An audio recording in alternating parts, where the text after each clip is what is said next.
છે ને એક નંબર લાજવાબ બાફેલા બટેકાનું શાક. જો આખો વિડીયો. હેલો મિત્રો, જો તમે મારા ચેનલમાં ના હોય તો મારી ચેનલને સબસ્ક્રાઈબ કરજો અને જો તમને આ વિડીયો ગમે તો લાઈક કરજો, શેર કરજો. હેલો ફ્રેન્ડ, મારા નવા વ્લોગમાં તમારું સ્વાગત છે. આજે આપણે બનાવશું બાફેલા બટેકાનું શાક. જો આ બટેકા બાફીને મૂકી દીધા છે. આ શાકભાજી થોડું કાપીને રાખી દીધું છે. અહીં લસણને ખાંડીને રાખ્યું છે. કઢાઈ આપણે મૂકી દીધી છે ચૂલા ઉપર. હવે આપણે બનાવશું બટેકાનું શાક. આમાં 3 પાવડા તેલ નાખશું.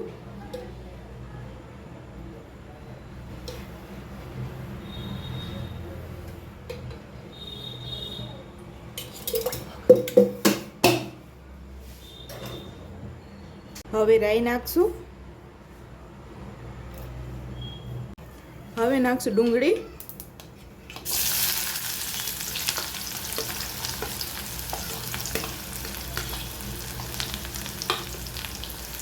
ડુંગળી એકદમ મસ્ત રંધાઈ ગઈ છે. હવે આપણે એમાં નાખશું થોડુંક મીઠું સ્વાદ અનુસાર. હવે આપણે એમાં નાખશું કેપ્સિકમ મરચું. તમે તીખું પણ મરચું નાખી શકો. હવે નાખશું આમાં લસણ ખાંડીને રાખ્યું હતું મેં તે. ગેસને થોડોક ધીમો કરીને ધીમા તાપે ચડવા દઈશું થોડુંક. હવે આપણે ડુંગળીને મરચું ચડી ગયું છે. હવે એમાં નાખશું ટમેટું. હવે આમાં નાખશું હળદર પાવડર. આમાં આપણે નાખશું લાલ મરચું. જો તમે જેવું તીખું કે મોડું ખાતા હોય એ રીતે તમે મરચું નાખી શકશો.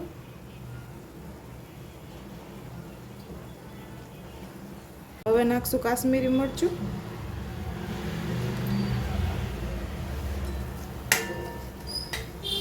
આપણે આમાં ધાણા જીરું પાવડર નહીં નાખ્યું કેમ કે ગ્રેવી થોડીક કાળી પડી જાય. જો આપણે શાક બની જશે પછી ઉપરથી થોડુંક નાખશું. હવે આપણે આમાં અડધો ગ્લાસ પાણી નાખીને ગ્રેવીને ચડવા દઈશું.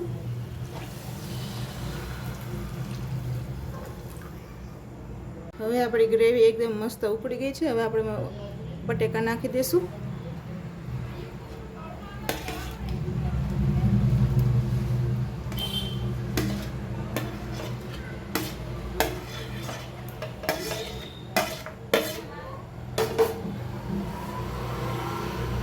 હવે આપણે આને 2 થી 3 મિનિટ આપણે થોડુંક ઉકળવા દઈશું ને રંધા. જો ફ્રેન્ડ, આપણું આ શાક બનીને રેડી થઈ ગયું છે એકદમ મસ્તનું.